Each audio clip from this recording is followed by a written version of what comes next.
Chúng nó ủng hộ chia tổ trung cho ta chín nè có cụ giờ niềm gì có cùng giờ con dừng kết tốt chín nè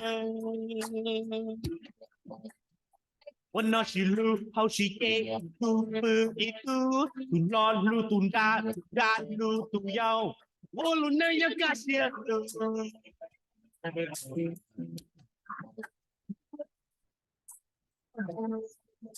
รู้เสียให้เดียกูอย่ามองตายว่าเราช่วยเรากูที่เจ้าผู้เจตามอเราคงจะยอมสุดาสุดยาว่ากูคงหมดรอ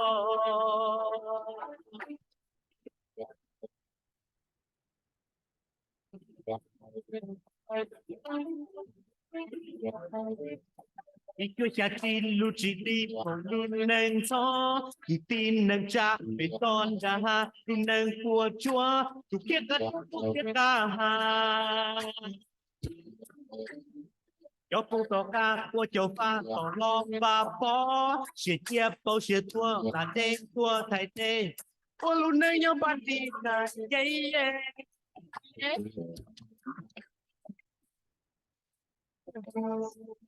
若是还别不要梦，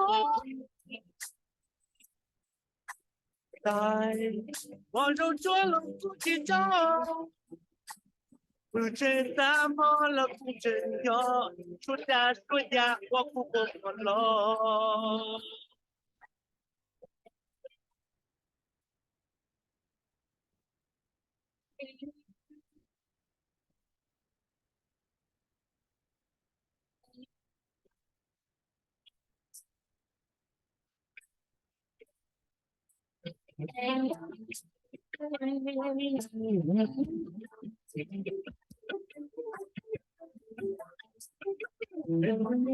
ไปมุญยอมองงานดูเสียยอมเมกาโยกันนาดาต้องดูกูกาพวกไม่มุญได้มุญยอโย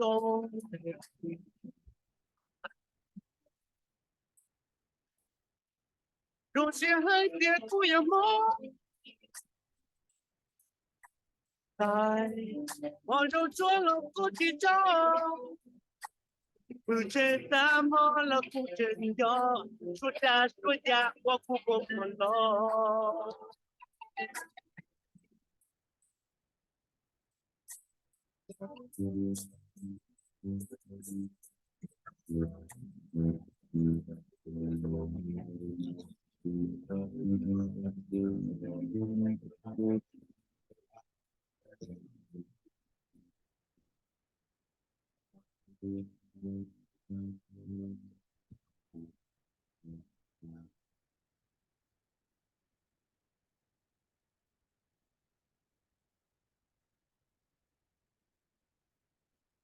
nhớ rong ý trồng nhiệt gì cứ đi nâng trà sa đời mấy bút home care giờ bên mong ilu cùng hậu tu cho lâu nhớ cho hậu sinh phò nó bé ba cho lâu là si cho nên hòa nữ tu khen chỉ tàu tàu qua tàu chế nữ xã tàu ý tu PCA tua ba nữ xử lý giờ hòa món nó mua đã đi tu qua tu chế thiết lì lì dạ bé giờ ba có khiến đông đỡ thiên thiệt tu PCA tua ba có tàu có lưu chế họ hay chọn được tu PCA là bé cu thế nhẹ rong thiết bé qua online tham sĩ老师这呢有用意找tu PCA thiết bé cha ya ta lo了thông đó là bé cu mua benefit rong找tu PCA xử lý ya holiday pay thiết PTO mấy bút home care rong xia tại tỏ nè sợ đời giờ có mua lù nụ đau chân được đó chỉ cho我些的có hỗ trợ bé tu sở tông giờ dù là GR bao G trầu G trầu ý rằng gì bé tu sở tông giờ dù là GR bao G trầu G trầu ý là giờ có hỗ trợ của tu sở tông được tiền giờ trầu G ý bé sơn xa PI blau P ít chọn gì trâu GI P dồn xa PI blau P và thế chia sẻ thì nên有多超 P 贴诶我真的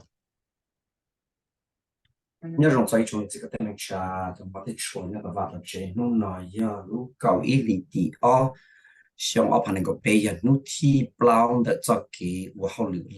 theo là luôn lúc bây giờ mai của ya và hậu lửa ya lúc trong Minneapolis lúc theo và hậu lửa của neighborhood thì community relations department họ program nó ya cái phong hiệu lòng tại WIXK ý chí cho xuân tiêu ba sang xong thế này tiền cái lúc sau trong chuột nhớ hậu trong sinh phò đó cho lúc trong Minneapolis cho cái chia hỗ trợ cho bây giờ số là sinh chỉ số hỗ trợ thả cho cái nó có hậu nhớ luôn trong Minneapolis thế cái lũ chát tờ họ luôn trong Minneapolis nó chịu một trò cho là mình phải sang sau lên số tu cuối giờ tôi sẽ chỉ bây giờ mong lo giá làเขามีthế cầu rèn nhớ đó họ luôn trong Minneapolis nữa lũ chịu của họ lũ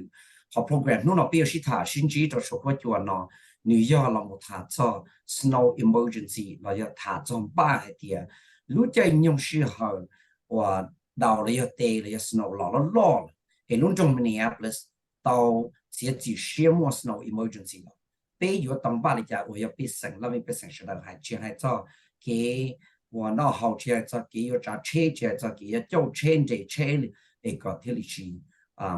末的买到被真这个地方扎，从零速度呢，这小伙就那个末的火车生活后那个要隆中 Minneapolis 好 public works 了要 Minneapolis public works 准备换做。如果我哋嘅人拢做Minneapolis，其他領導社會做到到末巴一邊那你多就有動到工社會做呢，有到財務嗰邊到社會做呢，有啲真係去多做社會做呢，落咁慢嗰邊，有啲自己啲人賺財務嗰啲嚟到一樣嗰啲。你人家到話就到這有啲你知道客人到了，知道也達到了，知道東西社會做呢，就有時他聽到佢他就古倫中 Minneapolis 個 program， 古倫中 Minneapolis 那啲。主動了讓他天唔能俾是他做 snow emergency， 個就做打到揸車過嚟，人家到後嚟過嚟，人家嗰啲誒呢個老實動做啲，嗰啲攞俾是他。但讓你只冇嗰啲人家到倫中 Minneapolis 啦，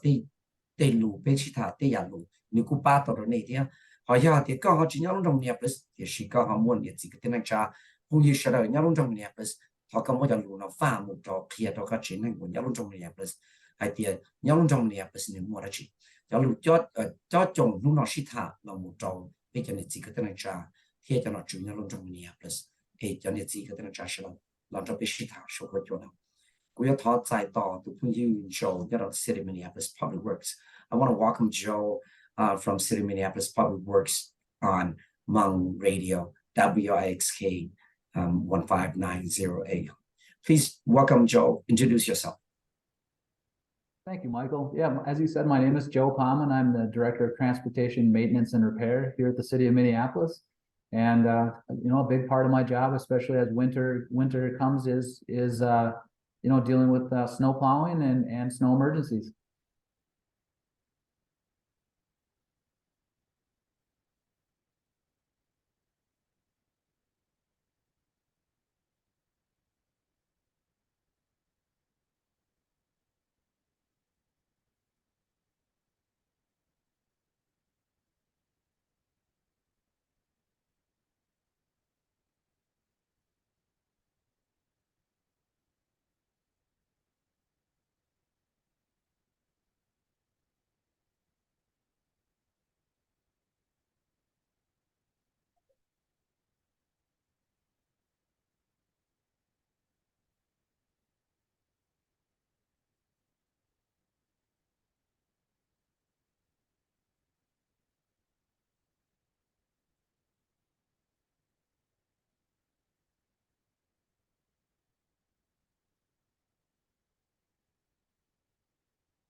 Apologize for that, Joe. Question for you is, why does Minneapolis have snow emergency? Vì lý do luôn trong Minneapolis thì chủ mua snow emergency. Cái thật cho nên chỉ cái tình trạng như số chỗ nào thật sự rồi. Yeah, Michael, Minneapolis has snow emergencies.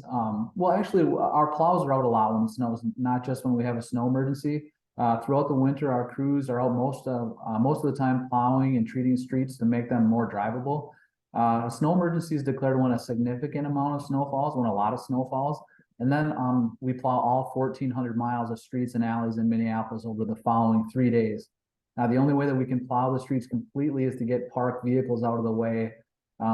Snow emergency parking rules make that possible. So when a snow emergency is declared, a series of parking restrictions go into place over the course of those 3 days.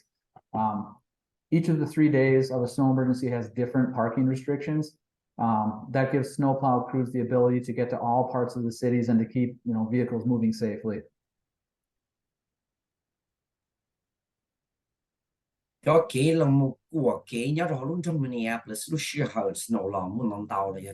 cho tê là cho tàu especially bao nhiêu snow nếu muốn nông tàu là cho tổ tiêu thì lúc xưa là nông tàu là cho nên của để tàu luôn trong Minneapolis đó một của cho kế nó rong cho nên và trả chế mù là và ba sau đó cho chế và họ thâu nên mò lô họ tu trình xử lô cho họ đi tiêu chừng chân chụp lại thì nếu mua bao mà lý ít phá bao bùa miles là nhớ để cho kế thiết cho alley và lúc trong Minneapolis nó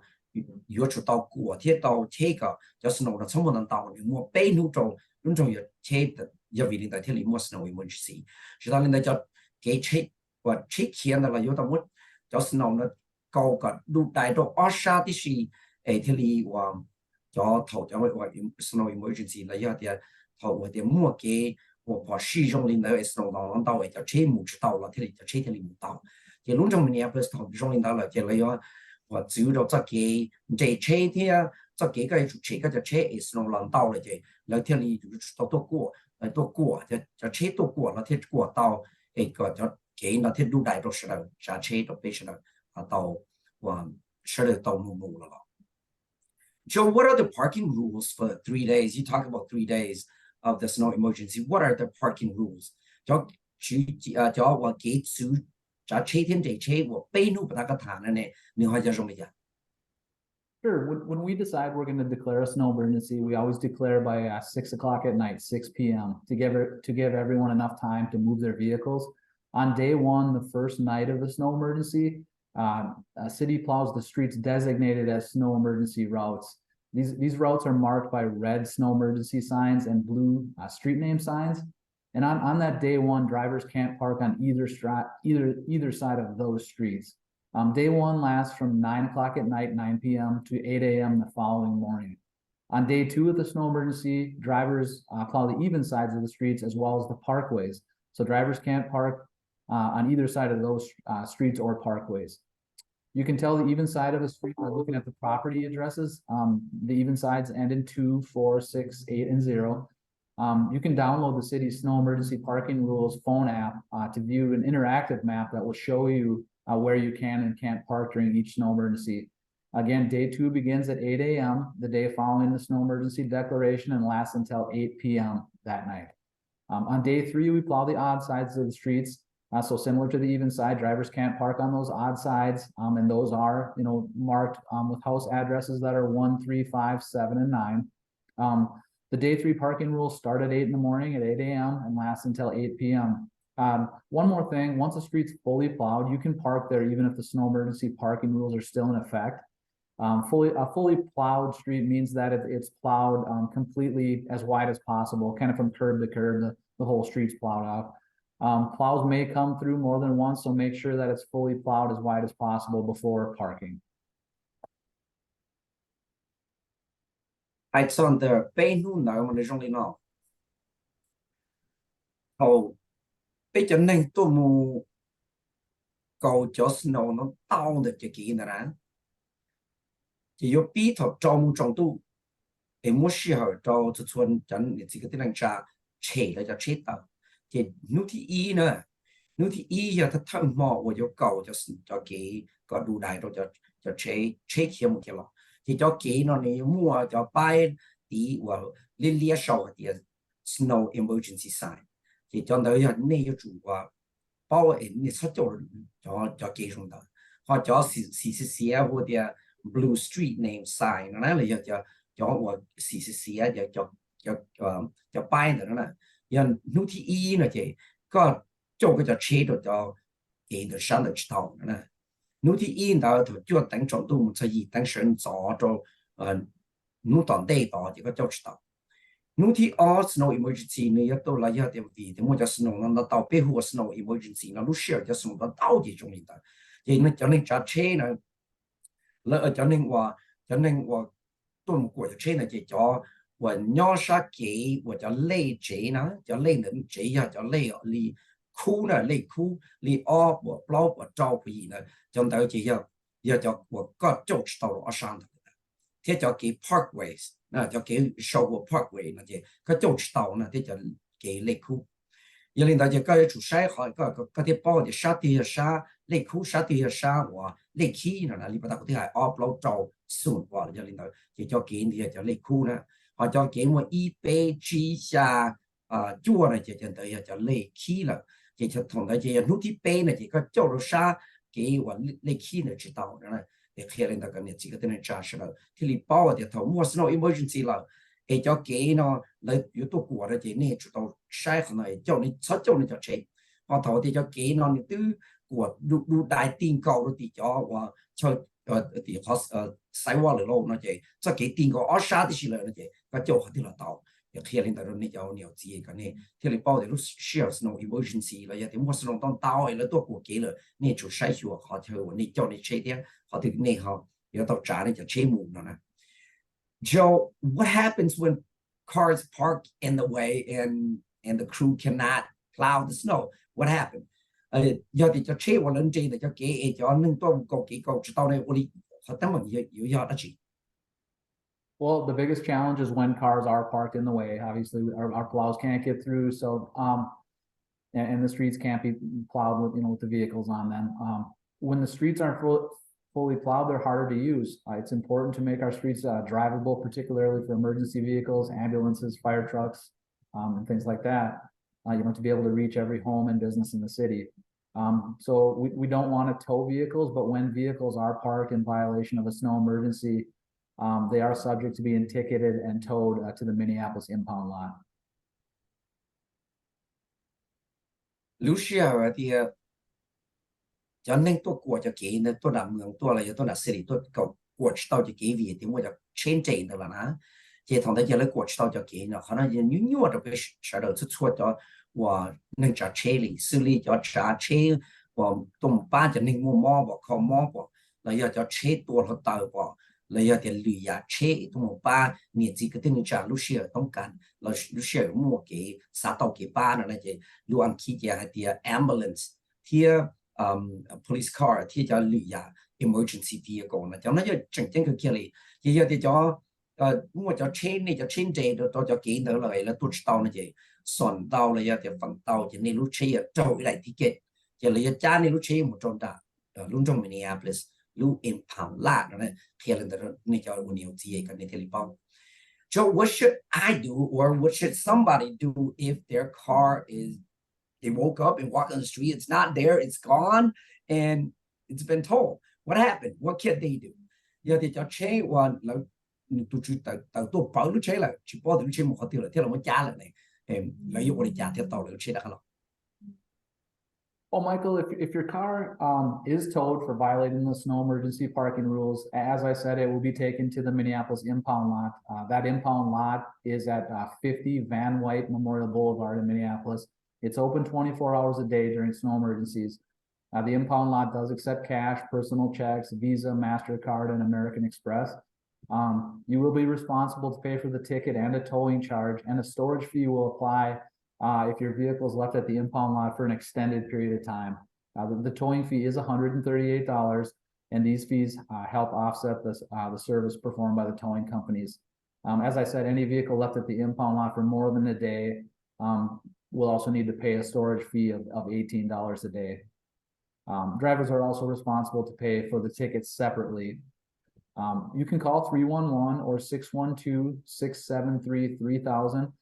if you're calling from outside Minneapolis to find out if your car is at the Minneapolis impound lot and what fees might apply. You can also find out what forms of documentation you will need to get your car back, such as proof of ownership, a valid government issued photo ID, and so forth. Our ideal scenario, as I said, though, is not to tow any vehicles during a snow emergency, but we sometimes need to move these vehicles so we can fully plow the streets. We're asking everyone to do their part and follow the parking rules during our snow emergencies.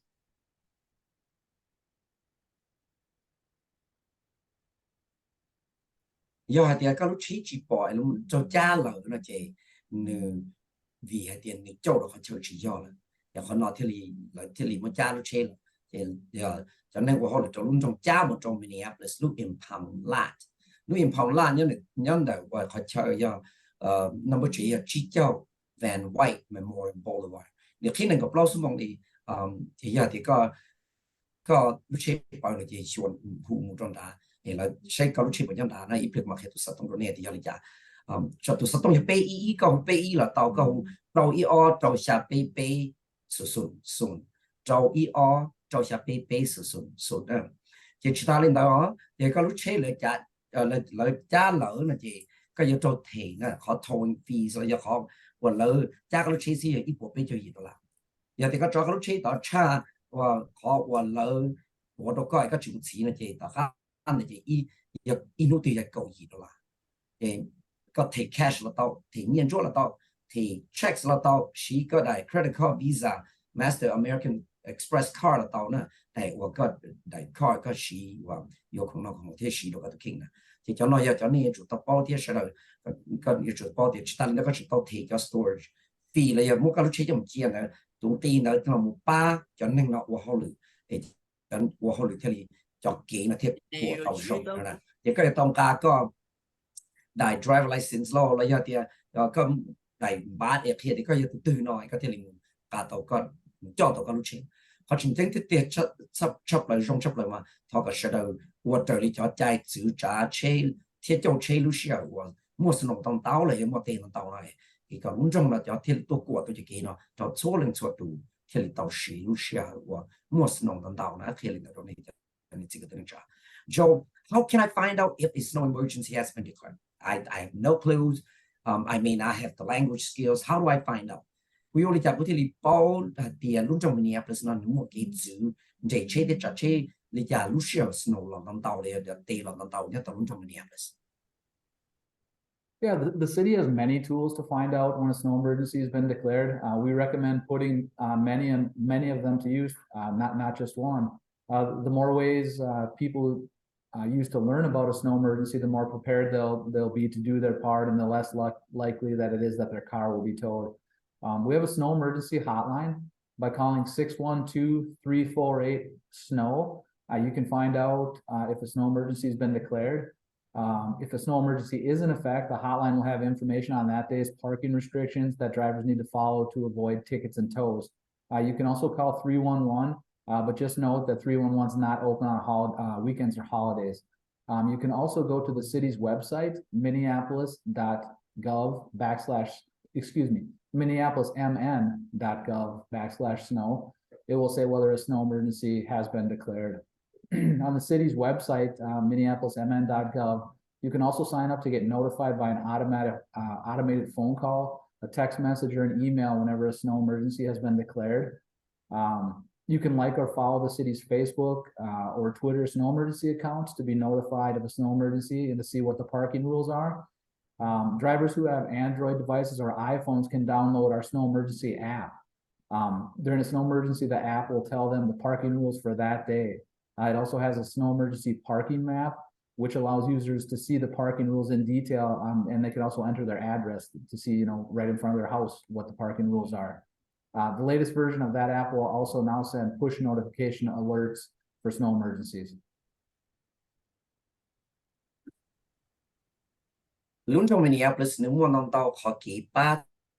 so go. Nâng bao nhiêu percent, 50% trong trong Minneapolis, bao nhiêu Lucia, từ Lunch Minneapolis, zu gehen, die Schäde gibt, ja Schäde, tausend Euro lang da. Bei nhau luôn trong Minneapolis là mình muốn chỉnh trang hành của có gì chụp báo lên đó thì mua ở bây giờ xử lý ý còn đầu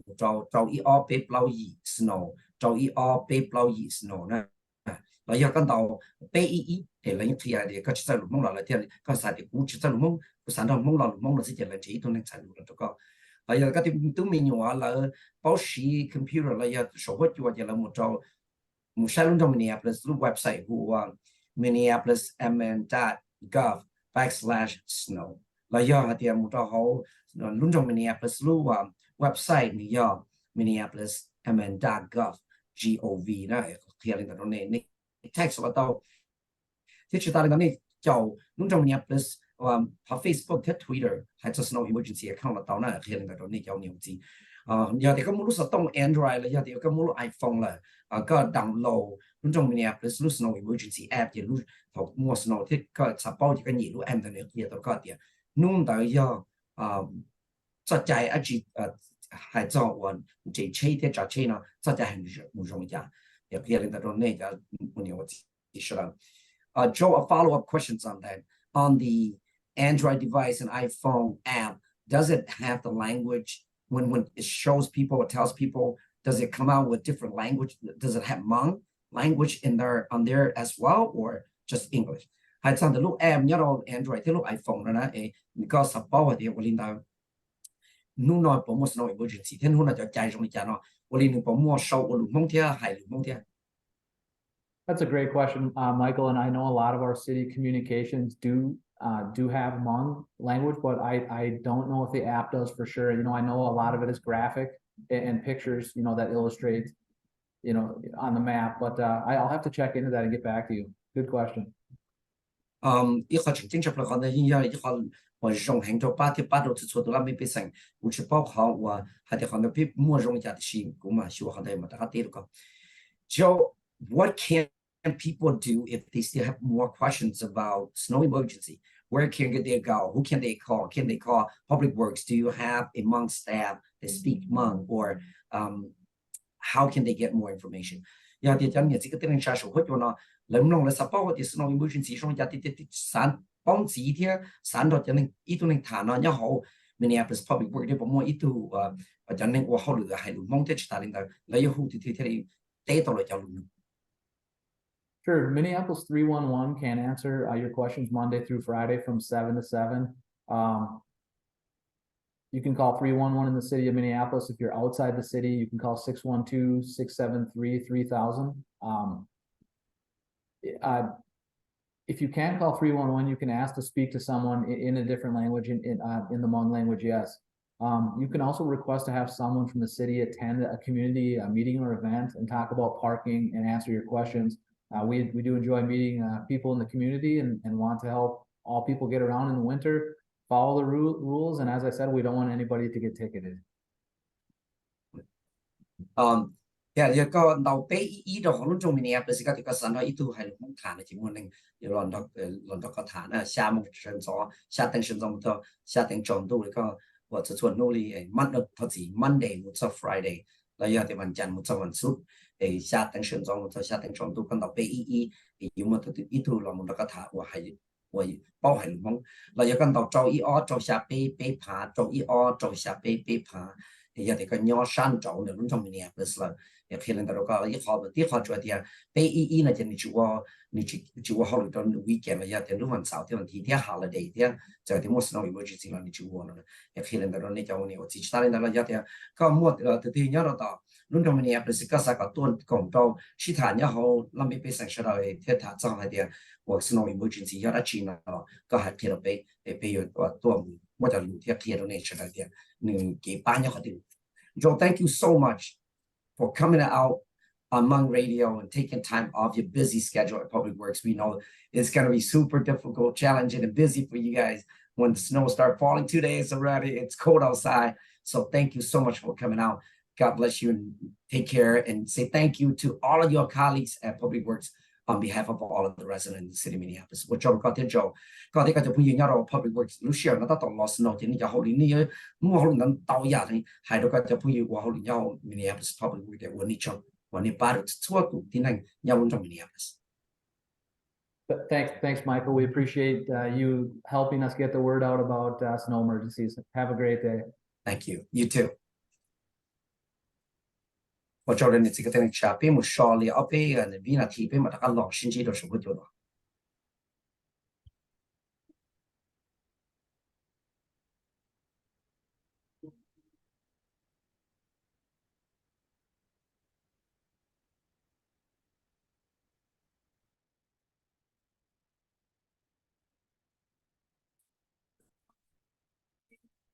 Rescue me.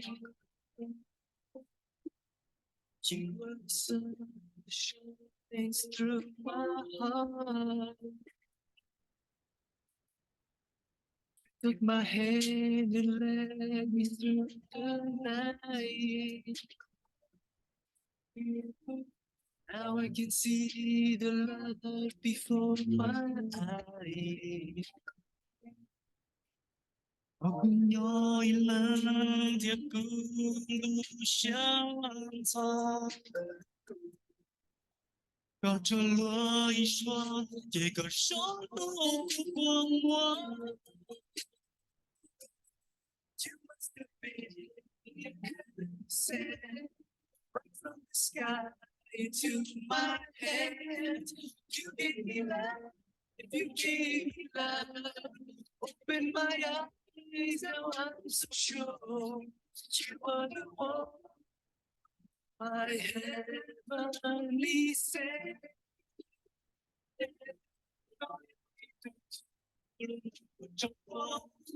Lulu chỉ tỏa cho cô lu xa, mơ đi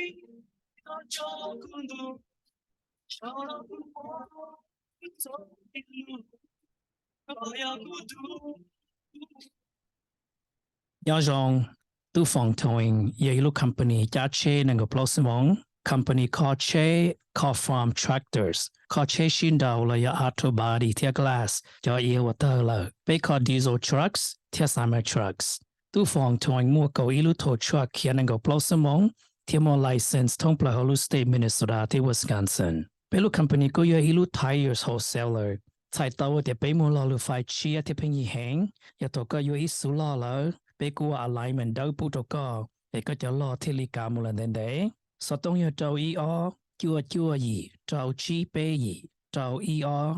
chua gì trâu chi bê gì dì mù giờ có là giờ cái chuyện này của chế sĩ chọn chế bông cái kề chế là lụt tờ là giờ chế đại snow ấy giờต้องการตู้tờ thọ hụt đồ bê vì bê ba tờ có nên có plau sớm mong bê cú khó số họ chế chỉ chế mê một đồ chế lo cho trucks một đồ light truck thế cho you hot trucks một đồ khứ thế cho trucks would require US DOT regulation bê lu company có giờ ilu lo thế đại hành lý bê một cầu plau to live là khó chế bút đồ này sẽ đâu bé cũng mua cho high tech equipment thì cho computer cho là diagnose là giờ qua có lúc chế thơ rồi hay khó cả tao khó tên mình bé khó warranty đồ có giờ ý xong gạo giờ có chế sĩ chọn thọ hụt đồ bé vì bé họ lưu đầu từ xua lưu phát cầm牌là giờ auto insurance giờ có mua deductible bé bắt đầu có thọ sau nó giờ có mua cho chế cũ thì chỉ vào lỡ thọ hụt đồ bé mà lấy tôi chấp vào chế bút đồ có tới lúc chừng giòn bé cũng mua nhiều đồ có thiệt sau đó đuôi ý sao trâu ý ó chua gì trâu chi bê gì trâu ý ó chua gì trâu chi bê gì biết cái chơi nhỏ nên là cho cái highway trâu chịu ý theo trâu chua plow hồn đông sinh phò là giờ cần thiệp bê tàu họ online tu phòng towing.com thao cháu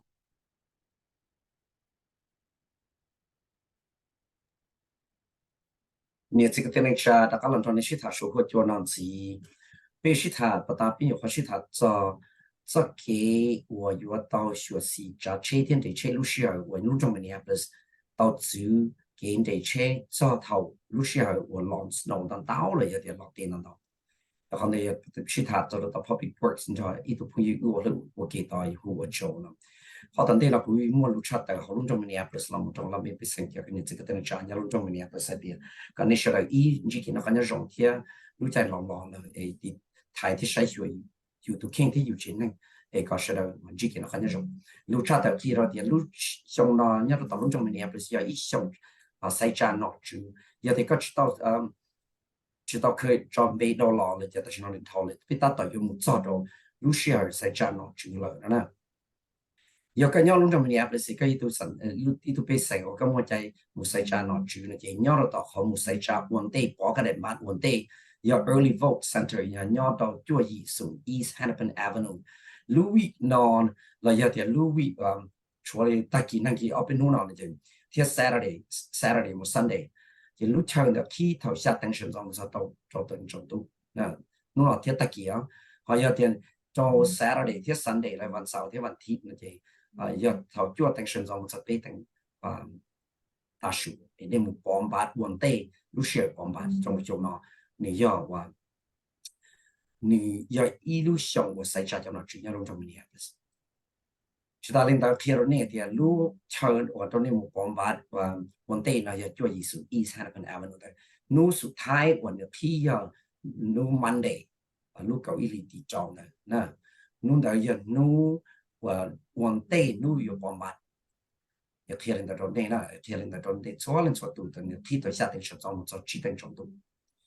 要係啲個末大把到嚟啲殺到好苗啦，或者殺到到個嘴啦，一個但是呢個亞人個殺咗唔定嗰種講嘅個，就從話冇殺好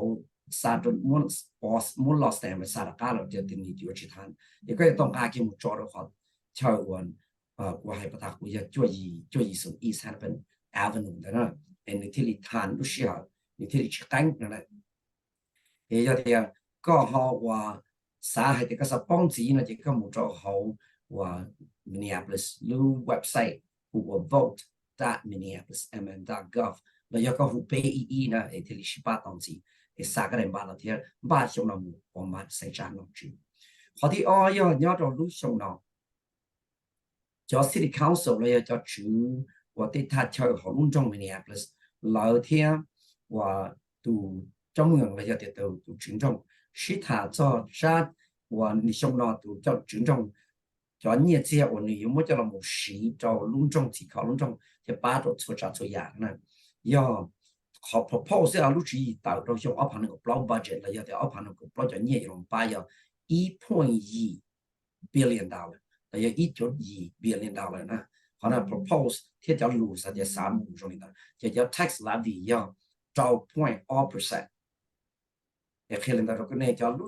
City Council 了，也叫区，我要对他叫好种 Minneapolis， แล้วที่ต้องมั่วจอว่าได้ budget ลองแต่ตัวเจ้าเมืองเลยจะแต่ตัวจุนจงลองใช้ตาแล้วที่ยังมั่วจะหาที่ยกบริการในที่ลีอีกข้อเราหมู่ป้าต่อเราไม่พิเศษนะเจเลยยังเราหมู่อาดายังเราหมู่ปอมบาเท่าที่ยังเราหมู่โวหาที่อยู่อาดาตรงนี้จ้าที่อยู่ตรงนี้จ้าที่chỉอยู่ตรงนี้จ้าให้จะจะเนี่ยว่าตัว群众啦，也有主导势力的，听了冇巴到了没不行，也要 No Tuesday， 如果我哋地址也弄到要弄了，要冇 vote 那睇你咪弄咧。整末咗我幾時他 hearing， 有到好 city hall 你要 budget hearings， 有到好 city hall 有隆重嘅嘢 ，plus 好嚟咗好，你就拿就住我好嚟個機啦，有到好北高下北至咗，即係 G Street South， 可能要。他二考給話別的，他二考給是他到之一的頭了，就一年到 No Tuesday， 如搞你地址到裝模模知呢，也睇你注目一考給是他還得好，叫你這呢有種是實麼種家呢就可能會 Truth in Taxation Hearing 啦，那叫了解，對好三腦了就多天叫你講都沒有多天，可能要 City Council。有老母幫把了 vote 係啲我領導來之後你老母在度將我跑係啲你30就年冇啲咯，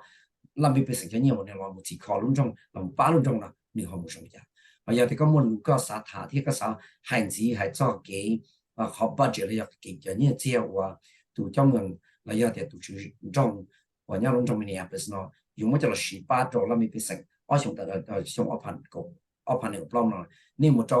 Minneapolis เขาเว็บไซต์หัว minneapolis.gov/budget นั่นแหละหมู่เขาได้ในที่รีพอร์ตตลอดจิตตาในเขตนี้จะเอาเนี่ยจีนแต่ว่าตัวเจ้าเดียตัวเจ้าเมืองเลยอะตัวชุนจง Mayor Jacob Fries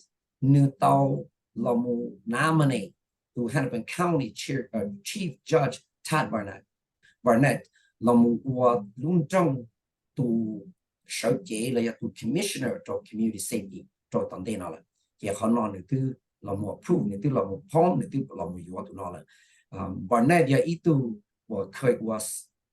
nâng tiếp lâu ya ta đâu là itu judge itu chief judge nhớ là Hennepin County itu chief judge là ya ta đâu là ni cho họ được rồi đó ni tu wa tao ni bây giờ thì xong nhớ là ni mua cái tao cho cái cốt mày cái và là cái lý cho là một trong một cái phong dư nhưng tao là một công ty và họ đến đó cho nó chữ nó thì là một thì bây giờ sĩ chỉ khó trong gia đình thì lý số cho nên giờ ít tu thầu nên chuyện ít tu judge là ít tu thiết gì đó hậu và court là giờ là cái và hai bao nhiêu tu này bởi này giờ ít tu xét tăng cho Minnesota largest county court operation là lu lo cho bao và county court ilu chế hai bao nhiêu tu nhau u county nhau Minnesota lo cho giờ trao cho bay lu state trao cho bay to state judges theo chỉ là đạo trình sao cho cha chỉ của chỉ cho đầu tu cho tin là của họ lựa chọn state judges nó là kia lên đó này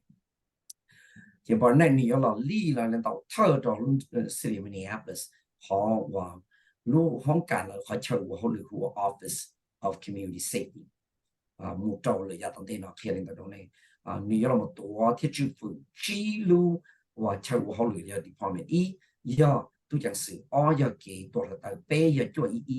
bao giờ management emergency management thiết chỉ giờ neighborhood safety chỉ lu và chờ của họ lựa nó giờ là những cái chuyện này nhiều là sai sót ta chỉ họ để khi lên đó này giàu nhiều gì sau đó thì có sau đó tao đấy tại sao nó luôn trong Minneapolis mua tu là một Txwv cho lu office of community safety near Barnett ni làm yếu tố cho cái chỉ có một cái phương diện nhỏ hậu cho họ trong Minneapolis thì có một cái phương diện cho nhớ sân đầu cho thức cho nhớ sân đầu xử lý cho local state thì federal law enforcement agency cho cái là một sĩ chỉ có thì bắt thay là mấy cái sản hại cho cái của nó hậu thì cái có vào hồ sĩ luôn này thì lên đó nó cho nhiều gì cái này bao thì lúc trong Minneapolis ni mua tụi làm tụi này chúng ta lên đó cho nó trong Minneapolis Civil Rights Department cho nên của họ nhớ là họ là mua ilu công trình là một bút đào trong nhà chỉ cái này trả bao giờ thì cái bắt chúa họ lu Civil Rights Department đầu nhà chỉ cái này trả yêu một rồi vậy hay cho chồng hay cho public assistant là yêu cái bắt sau bút đào trong nhà chỉ cái này trả lu share một hình dung sau có vì thì có nhau thì lu vào lu chế và lu sách tàu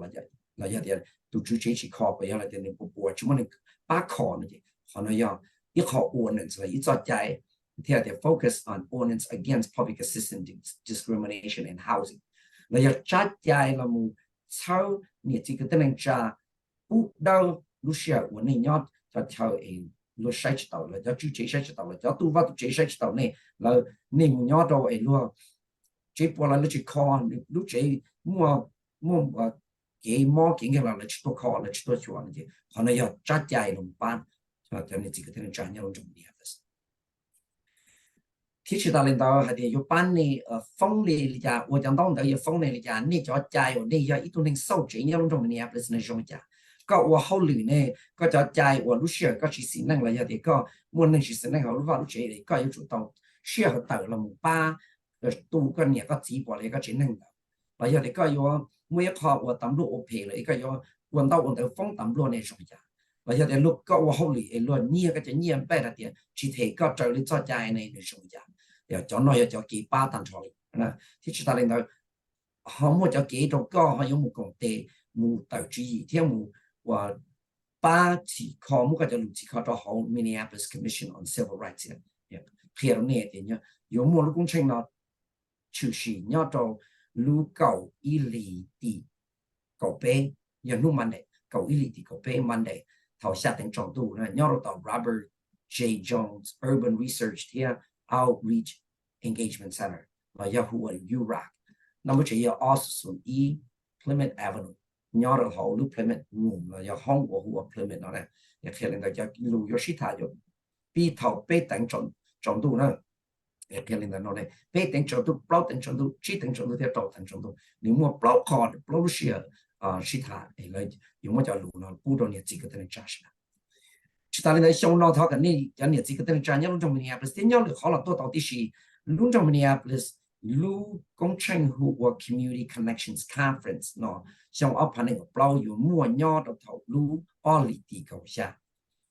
cú lu department neighborhood community relations department yon lu wala mu shau je ndao thao do lu conference lo shau je tan do lu trong Minneapolis in yon trong lu da xiao up han ngo plau lu all li ti ko xia nyo do hao Minneapolis Convention Center yo pe lu trong Minneapolis lu community connections conference họ này kia tuần này tôi cầu nè về mua rau mòn trong này nọ của giờ rau mòn của cho nên Asian cho nên plau lu nọ nên chúng ta lên đó về mua nên xài lu mong thì gì to giờ thì chúng nó là hunu quê kia của nó hay rồi nhớ đó học Minneapolis Convention Center nhớ đó thật thơ trong đó là giờ first floor đó giờ hông y nó hay là cái đó này cái này thì là bao thì thọ cái này John Bay apply John in Bay thì này tôi cộng đó